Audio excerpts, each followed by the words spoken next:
And I'm going to give the woman a seed. And when she produces that seed, it's going to crush the head of the serpent. So never sleep on a woman who has a casket and a curse because she also has a seed attached to her name. If I see one more black female, I'm not going to do shit at my expense. we're black women. No, folks are going to do everything they can to distort her truth. Hard-working, highly educated, successful people who happen to be black. The most disrespected person in America is the black woman. The most unprotected person in America is the black woman. The most neglected person in America is the black woman. To respect our women and to protect our women. Like black women, we so tough all the time. God is real and God lives. Inside of all of us. Hello everybody, how are you guys doing? How are you guys feeling? Now today I want to talk about something that's not just a legal case, it's a racial justice issue, and it's happening right now in Texas, okay? I'm talking about Karmelo Anthony, a 17-year-old black student. He's being criminalized for what I and many others, believe was an act of self-defense, okay? On April 2nd, during a high school track meet, Karmelo got into a confrontation with another student, Austin. I believe his name is Meshef. Reports say that Karmelo took shelter, from the rain under a tent and was told to leave, Things escalated when Karmelo felt physically threatened. He pulled a knife and stabbed the young man once, That boy tragically died. But let's be real here, it was not premeditated, okay? This wasn't a planned act. This was a scared kid reacting to a situation where he felt unsafe. And this is where the racial double standards come in. When Kyle Rittenhouse, a white teenager, crossed state lines with a AR-15 and killed 2 people during a protest, the narrative was he feared for his life. He was praised by some, funded, even visited by politicians. But when a black boy like Karmelo defends himself in a moment of fear, he's seen as a criminal, a thug, a threat, The people who don't believe this is a self-defense issue, I have to ask, what's the defense here? Is it really about the law or is it about race? Because if you believe Rittenhouse had the right to protect himself, then how can you not believe or see the same for Karmelo? Why are we quick to throw our children away? The case has people of all races speaking out. And yes, some are using this as an opportunity to race bait, to stir division. But here's the truth. This case reflects how justice works differently depending on the color of your skin, We need to stand with the Boyce family and demand fair treatment. Karmelo Anthony doesn't deserve to be demonized. He deserves the same benefit of the doubt, the same legal protections, and the same understanding that was shown to white teens like Kyle Rittenhouse. It isn't just about one case. It's about fighting for justice in every courtroom for every black child and every child in general. Now, let's talk about the Boyce family. That's Karmelo's family. Karmelo's loved ones are being treated from the moment, this story hit the media. This family has been harassed, just mischaracterized, and just villainized. They held a press conference to speak up for their son, and guess who showed up? Uninvited, the father of the victim, Austin, the young gentleman that passed, he wasn't there for unity. He was there, just basically for disruption, He disrupted their space, confronted them publicly, and escalated tensions. And yet the media downplayed his behavior and painted him as a grieving father just seeking justice. But let's imagine that situation in reverse. Imagine a black father storming a press conference for a white teen accused of killing his child. The headlines would scream aggressive, threatening, out of control. That's the double standard. Not only that, but people are now spreading lies about the Boyce family. These false informations going around about how they're using donations, trying to paint them as scammers. Meanwhile, they've been asking for legal help, community support, and peace. All they want is for their son to have a fair shot. Why is that too much to ask, And let's not forget, when Kyle Rittenhouse family was in the spotlight, they were met with sympathy. He had lawyers, publicists, and even politicians on his side. The narrative was that he was a kid in a tough situation, but Karmelo being portrayed as dangerous. His family is being picked apart, like they don't deserve, compassion. That is racism, and that racism is real, and it's racism in real time. You could just follow the situation and just know what's going on. Notice how the media calls Karmelo's suspect or a teen who stabbed someone, but when it was Rittenhouse or even Brock Turner, they use words like troubled young man or college, hopeful. The language matters. I actually want to address that. The language actually matters. It shapes how people see our kids and how juries do too. All of this is out in the media as of right now. If you believe that Karmelo deserves a fair trial, support the Family Legal Defense Fund. Share his story, talk about it, challenge the people who are painting him as a threat, because if we don't stand up for him, who will? Really, who will? We have to talk about that. We give our sons the talk, so they know how to survive a world that fears them. We tell them not to talk back, to keep their hands visible, to avoid confrontation, and yet when they still find themselves in danger and react out of fear, they're punished, and they're pushed away. This is why I think that we have to actually talk about this story, and we have to actually address these situations when they happen. Watching all this unfold, I couldn't help but think about the Central Park Five, those 5 black and brown boys who were criminalized, dragged through the mud, and called monsters before they ever had a fair trial. Their names, their faces, their innocence, it didn't matter. The media, the police, the public, had already decided that they were guilty. I watched When They See Us on Netflix, and I'll never forget, how I felt, like the feelings I felt in my chest, how those boys were like broken down, how no one believed them. And now I see it happening all over again with Karmelo Anthony. He already is being treated like a criminal. People are calling him a murderer, attacking his family online, and questioning his right to defend himself, all while ignoring the context, ignoring the fear, ignoring the fact that he's a child. It's like history is repeating itself. We saw it with, the exonerated 5. We see it with Tamir, and like we've seen it just so many times, and now we're seeing it with Karmelo. It's just crazy. And then we're talking about Texas, one of the most historically racist states in this country, okay? A place where black people have been fighting for justice, fairness, and basic, humanity for generations. This isn't just about one case. This is about the pattern. Texas is the same state where people had to wait 2.5 years after, the Emancipation Proclamation to even find out that they were free. That's where June 9th came from. Black people were literally and still enslaved in Texas after slavery was technically over.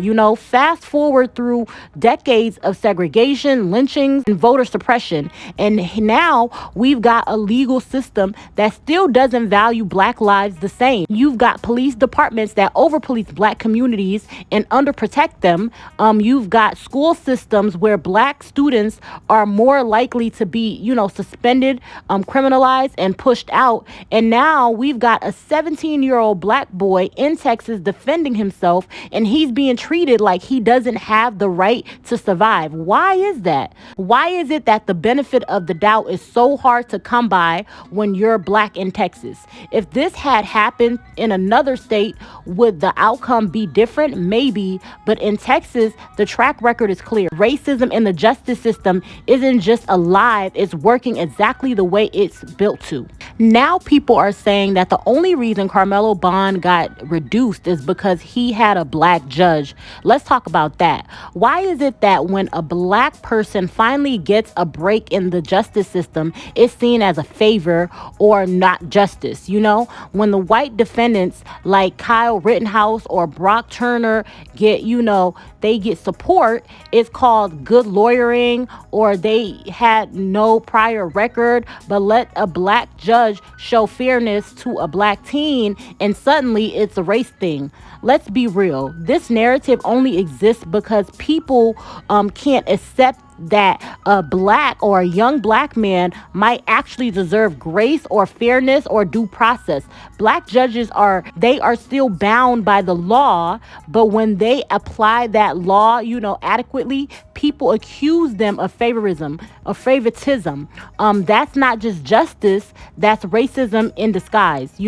We've had plenty of white judges show leniency to white teens, and no one questions their ability to be impartial. But when a black judge shows compassion or understanding for a black teen trying to graduate high school, people lose their minds.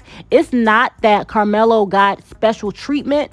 If we're going to talk about that, because I feel as though that this entire situation, them criticizing the judge and all of that, I feel as though that this means for once a young black man didn't get railroaded.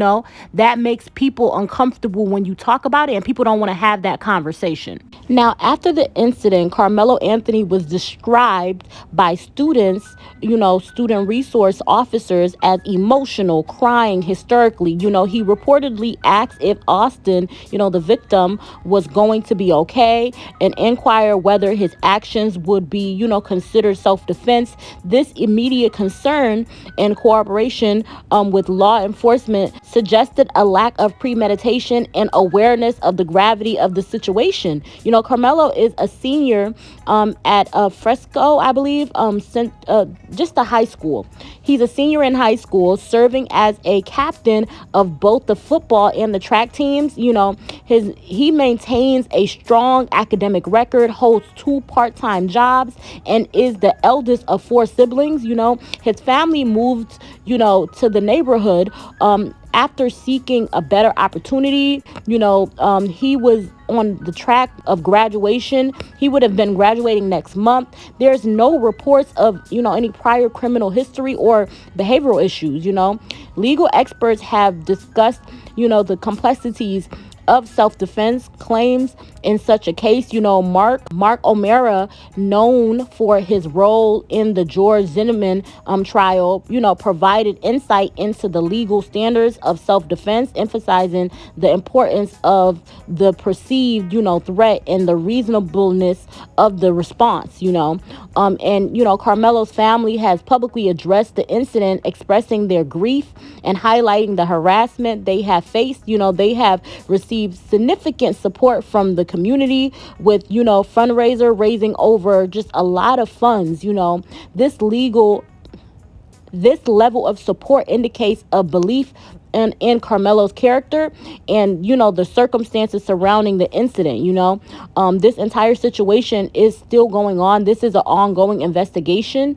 And, both families have been, experiencing tragedy. So I would say, y'all, let me know what you think. I feel as though we should stand by this young man because this was a self-defense situation, in my humble opinion, because if Kyle Rittenhouse, in my humble opinion, his situation, and he had a firearm, and he was deemed as being, defending himself and having self-defense, then why is it that Karmelo doesn't get the same benefit of the doubt, in my humble opinion?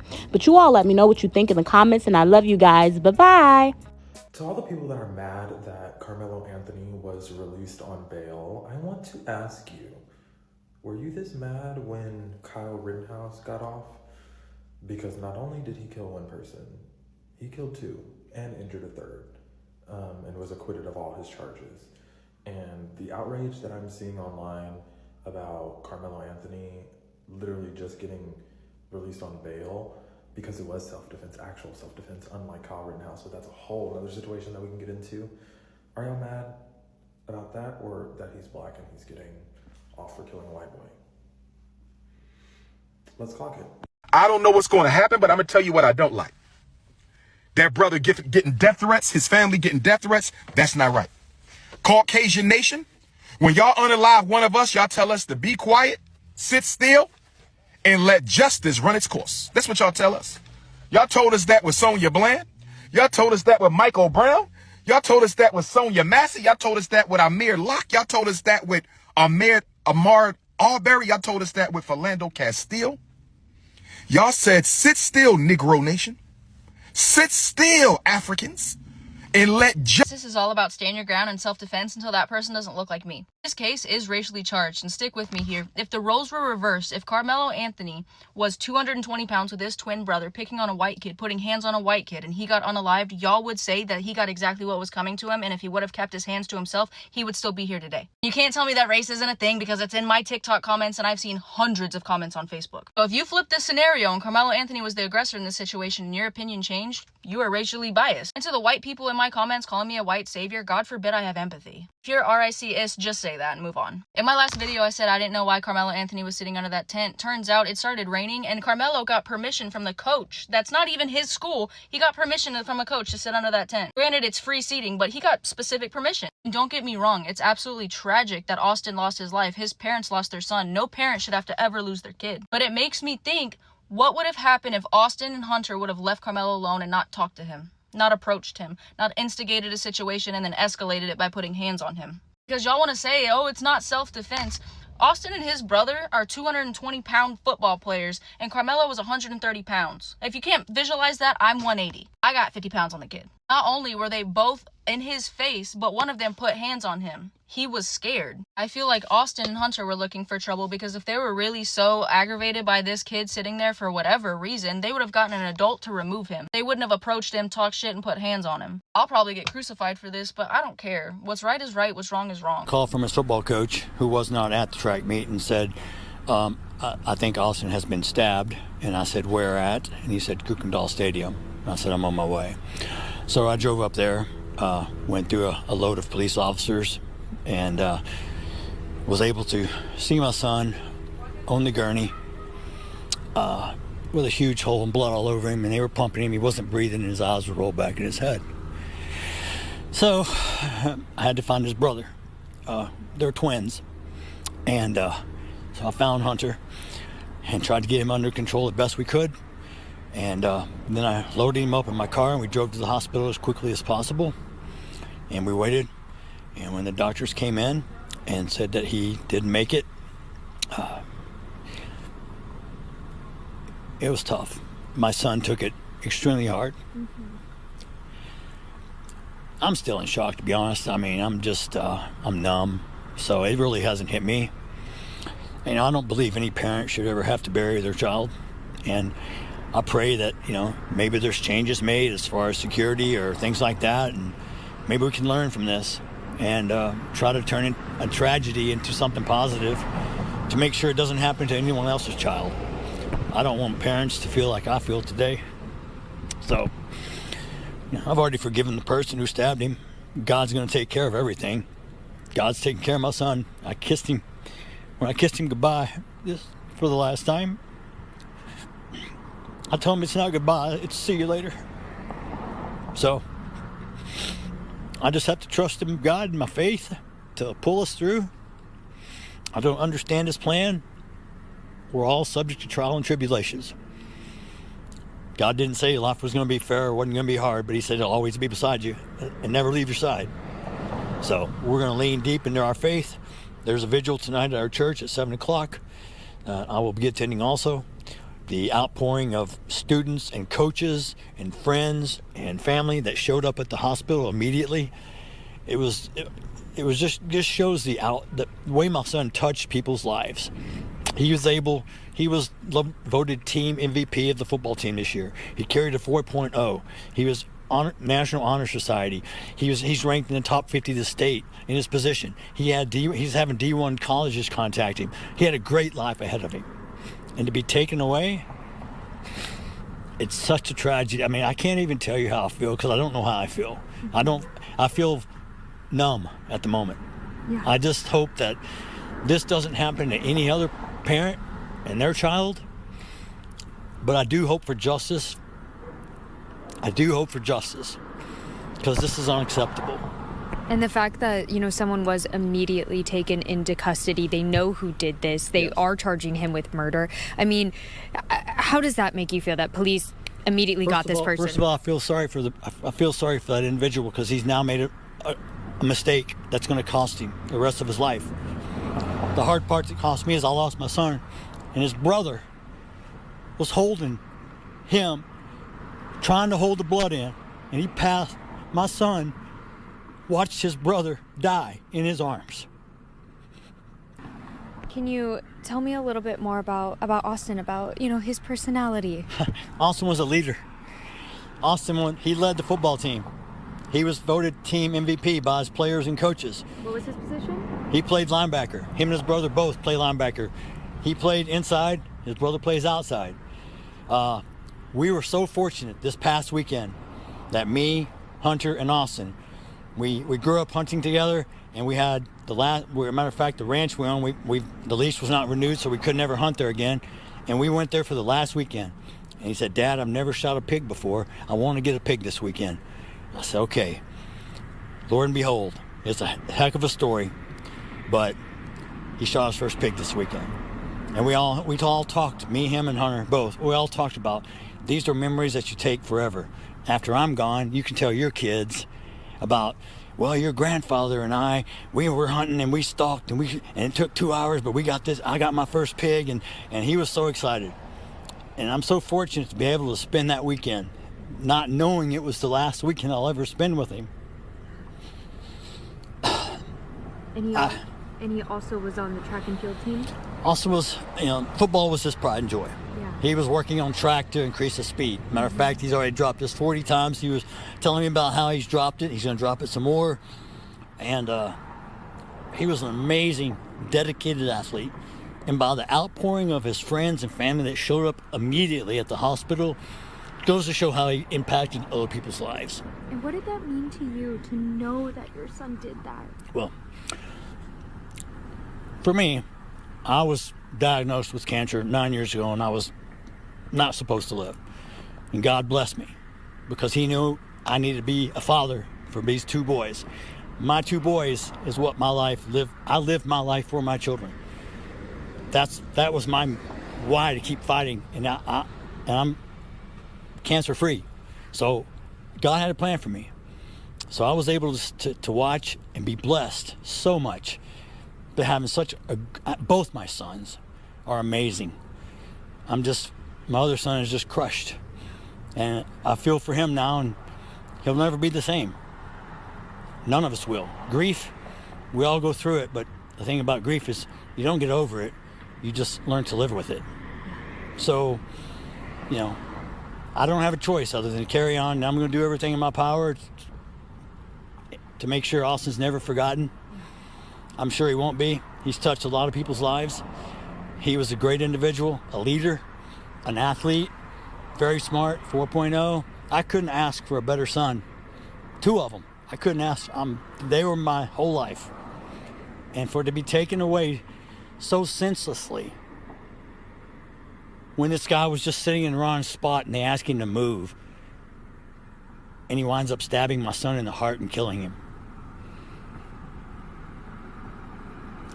It's unfortunate, but he's gonna have to answer to those consequences.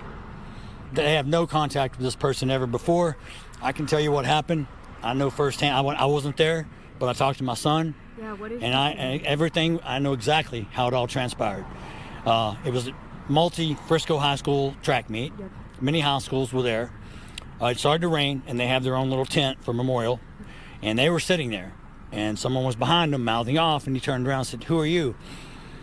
And he said, "I'm Mello." He said, "Well, you don't belong here. You don't go to memorial." He had a Centennial tracksuit on. And he said, "You need to leave. This ain't your spot." And some words were discussed. I'm not going to say on camera but he asked him to leave and basically said, "Make me." And then he wound up stabbing him in the heart and killing him. All over someone sitting in the wrong spot at a track meet. Now, I don't blame his parents. I don't blame him. But they all will suffer too. I feel for their family, because now their son will probably wind up in prison and learn that he killed someone, and he devastated and took my son that I can never get back. It's unfortunate for everyone involved, and I just hope it doesn't happen to anyone else. This world, you know, there need to be changes, and it starts at home. So I don't know. I'm not judging. I'm just happen to say that try to be kind in this world, and if you can't be kind, find someone who is. Is there anything else that you want people to know about Austin? You want people to know how he'll be remembered? Is there anything else that you haven't shared? I mean, it's hard right now. My thoughts are all over the place, to be honest. I mean, there's so many great things about him. I could probably sit here for 3 hours and go on and on and on. But he was a great friend. He was a leader.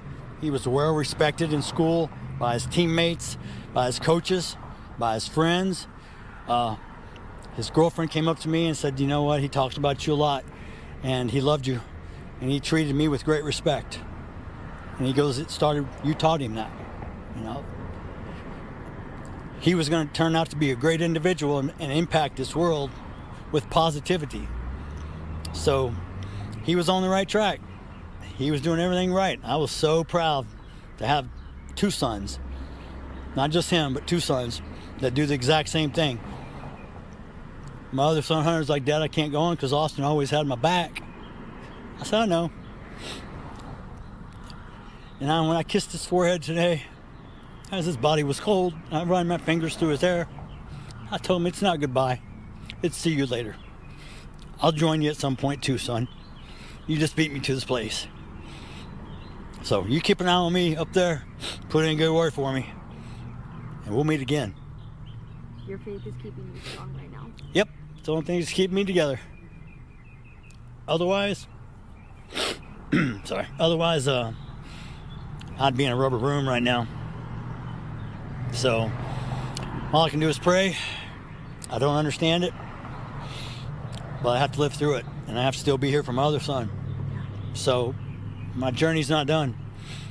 It just took a really bad detour today that I'll probably never get over. I'll live with it the rest of my life. And I sure as hell don't want any other parent to feel the way that I feel today. Those of you that are spreading misinformation on this case, police are looking into these fictitious statements under third-degree felony charges, so I'd be careful. In this video, I'm going to be breaking down what is factually incorrect that is circulating online to set the record straight. Fake press release put out pretending to be the police chief, saying mutual combat altercation, that Metcalf sucker punched Anthony, and that Metcalf also smashed his phone. None of this has been confirmed by police. It also does not match the affidavit where they interviewed multiple witnesses. And the police chief is also saying this is going to be investigated under third-degree felony charges of impersonation. Somebody also put out a fake autopsy report saying that Metcalf actually overdosed from MDMA. Fake, incorrect. No knife is allowed on school property. Not a pocket knife, not a location-restricted knife. This right here is a district's handbook. Many of you saying they also knew each other. They had prior beef. But nothing in the affidavit so far supports they knew each other prior. In fact, according to this CBS article, according to a witness, Metcalf and Anthony didn't know each other. Lastly, there's been reports circulating online that Anthony was suspended from school, that he was skipping class, or there was a prior knife altercation.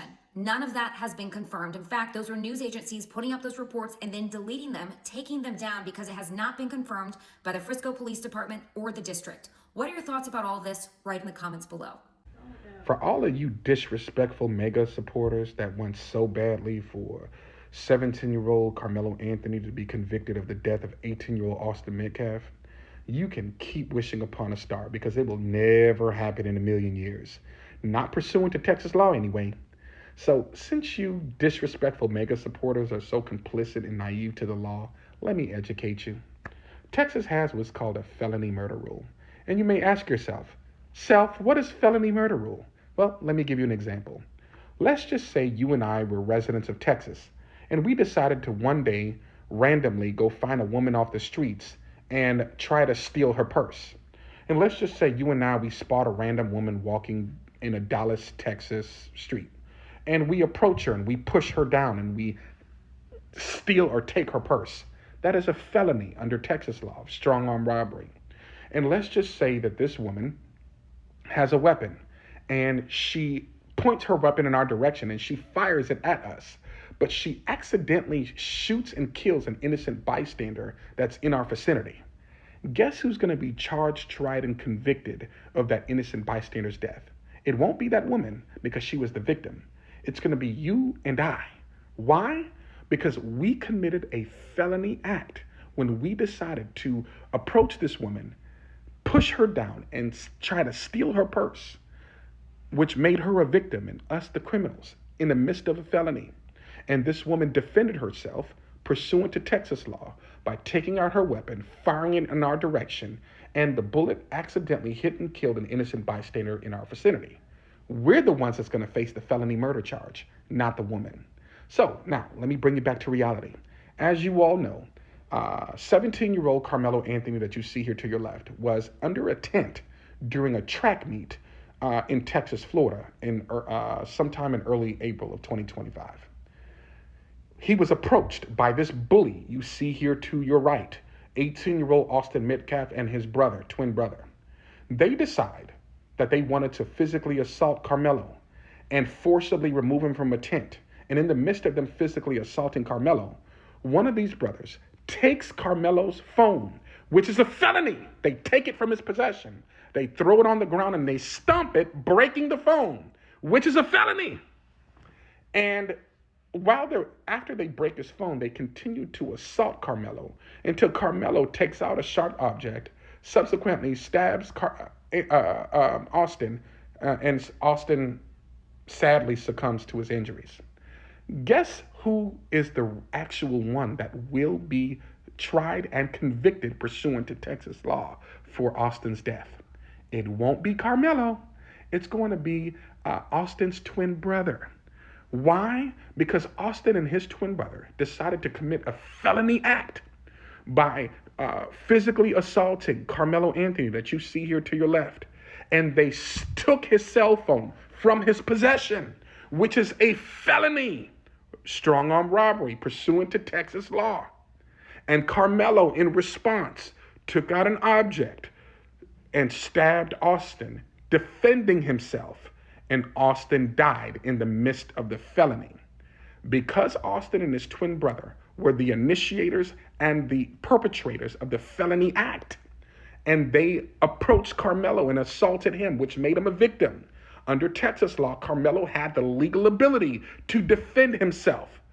Stand your ground, the verbiage of the stand your ground statute in Texas does not state that you cannot be protected under that doctrine while on school grounds. Karmelo defended himself. He was the victim. He was assaulted. He was kicked. He was punched. He was jumped by these bullies, Austin and his twin brother. And in response, while he was being physically assaulted and after he had his phone violently ripped from his possession, which is a felony, he defended himself, which he was legally able to do pursuant to stand your ground. And he stabbed Austin, killed Austin while in the midst of that incident. Karmelo will never be convicted of that crime. So you racist mega supporters can keep getting angry, but he will never see a prison, nor will he ever be convicted. And if a trial court judge makes a reversible error and even allows this to go to trial, it will be overturned. If there is a conviction for Karmelo, it will have to be overturned by the DCA or the Supreme Court because of the verbiage of the statute that was already previously implemented of the felony murder rule. Again, Austin and his twin brother was the bully. They approached Karmelo while he was underneath the tent. They physically assaulted him and stole his cell phone from his possession, which is a felony act. And again, in response, Karmelo had the legal ability to defend himself. And he took out a knife and he stabbed Austin while Austin was physically assaulting him. Unfortunately, Austin's twin brother will be the one that is tried and convicted. And you racist mega supporters will just have to continue to get even more angrier because, again, this black brother that you see here to your left will be vindicated and he will be acquitted of all criminal charges. And in fact, my organization is going to encourage his family to file a malicious prosecution suit against the prosecutor's office for even attempting to charge him with this when they know the law. The district attorney's office, the state attorney's office knows the law. They know about the felony murder rule.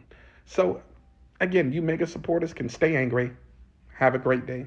Stay dangerous. But even if there were not, it's still self-defense.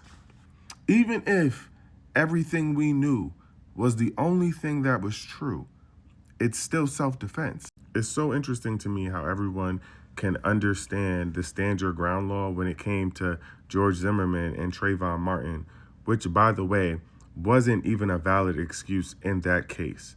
But in this instance, where someone walked up to that young man, threatened him, he gave him a warning, and then he responded after he was touched, now all of a sudden nobody gets it. And everybody keeps asking, why did he have a weapon? But I feel like we're skipping a few scenes of the movie, because the beginning and the starting question is, why did that young man walk up to him, tell him to get out of his seat, and then threaten him and put his hands on him? It's also so obvious that there's so much more to the story, and that was made extremely obvious when they only released a statement from the boy's twin brother. And they said that there were a bunch of other kids sitting around. Why are we only hearing from the twin brother? And if it was in fact true that they had no idea who Karmelo Anthony was before that moment, then again, play stupid games, win stupid prizes. Austin McCaff. And what I'm consistently hearing people say is that Karmelo Anthony was wrong because he was in the wrong tent that didn't belong to his school and that he was disrespectful. And every time I hear that argument, all I can think is that y'all are suggesting that Austin didn't have any self-control. He didn't have any emotional regulation, because deciding to get violent with someone is not an appropriate behavioral response to them being in a seat that you don't believe that they should be in, especially a seat that does not belong to you. And that makes me interested in hearing from people about his temperament and his behavioral history. Because if this were a black child, in this instance, we would have already heard about that. We would have already heard about any other altercations or any other issues they've had in the past. And it's crystal clear to me that Karmelo Anthony didn't have a history of behaving like this, because they would have released that information as soon as he was arrested. We would have heard about that a long time ago. So this seems like a one-off incident. And it's not that he lost control. He gave fair warnings, and then he had to protect himself.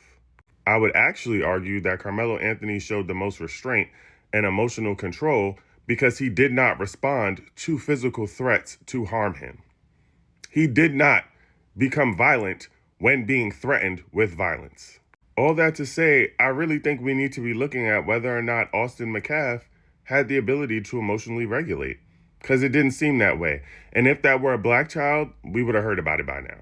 Our address and my husband's previous employer's address has been put on all social media platforms. My husband had to take a leave of absence because he's afraid what may happen to our family. We have endured death threats.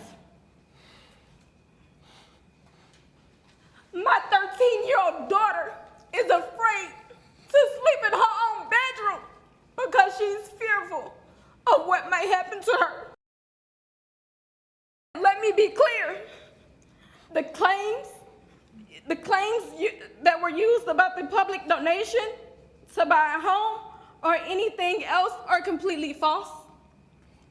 We have not received a single dime from the Give, Send, Go fundraiser.